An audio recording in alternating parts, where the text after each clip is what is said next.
نو یو ځل عمار بن یاسر رضی الله تعالی عنہ د ډیرو تکالیفو د وجې نه بې برداشته شو او د څه الفاظ وویل د رسول الله صلی الله علیه وسلم متعلق څه لږې شان خبرې وکړې. اصحاب کرام رالل رسول الله ته وایي یا رسول الله عمار کفارو ته دوباره تسلیم شه، د هغوی خبرې یې ومنله، هغه خو لاړې واپس شه د کفارو خبرې ومنله. نو رسول الله صلی الله علیه وسلم د عمار بن یاسر رضی الله تعالی عنہ تایید وکړو او دا خبرې وکړه ملئ من الایمان الی مشاشه. عمار بن یاسر تر د اډوکو پوری د ایمان نه ډک دی، داسې نه ګیني چې لږ ایمان دی نور نشته، اډوکو پوری د اډوکو سره د ایمان نه ډک دی.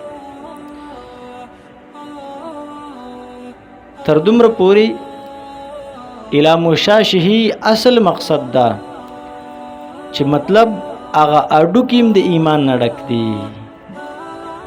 داسې خبرې وکړه. بیا دې کې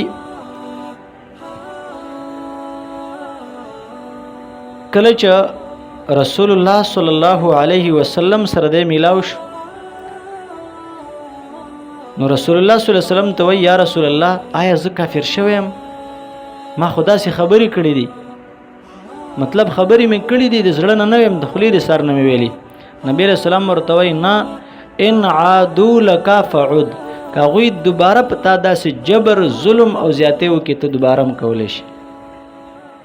بیا الله رب العزت دا آیات د سورې نحل نازل من کفر بالله من بعد ایمانه الا من اکره وقلبه مطمئن بالایمان ولكن من شرح بالكفر صدرا فعليهم غضب من الله.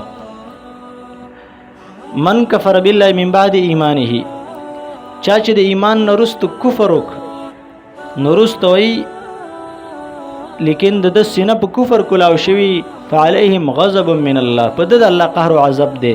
الا من اکره وقلبه مطمئن بالایمان، مگر هغه چې پاغه اکراه وشو، زور رااله، زبردستی پې رااله، زور زیاتې پې وشو، نو که دی د کفر کلمات ووایي نو د ایمان ته ضرر نه رسوي.